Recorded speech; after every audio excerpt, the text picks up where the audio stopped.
माता पार्वती का शिव को पाने का अटल संकल्प। हिमालय की शांत गोद में जन्मी वह साधारण कन्या नहीं थी। वह जानती थी उनका लक्ष्य कोई राजमहल नहीं, कोई वैभव नहीं। उनका लक्ष्य केवल महादेव थे। बाल्यकाल से ही पार्वती का मन शिव में रमा हुआ था। जब सब कुछ बदलता है, जब संसार शोर करता है, तब भी उनका हृदय एक ही नाम जपता था, शिव शिव शिव। लोग कहते थे शिव तो सन्यासी है, भस्म रमाते हैं, जंगलों में रहते हैं, उनसे विवाह कैसे संभव है। पर पार्वती के लिए शिव कोई साधु नहीं थे, वे उनका सत्य थे।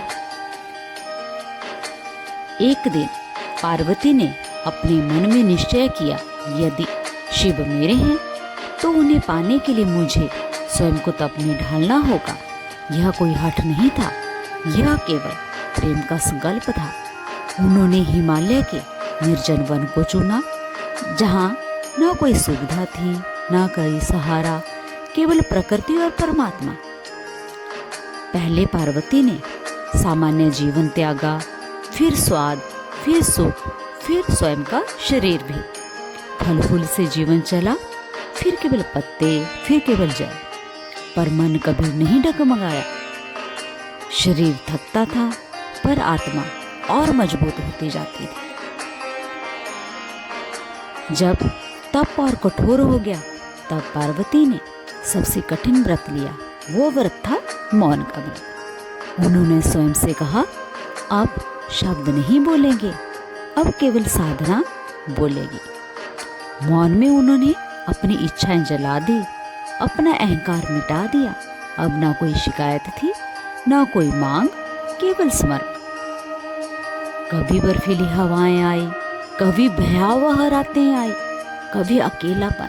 पर पार्वती ने अपने मन से कहा, अगर प्रेम सच्चा है तो परीक्षा भी पूजा है। कई बार मन डगमगाया, पर हर बार संकल्प और मजबूत हुआ।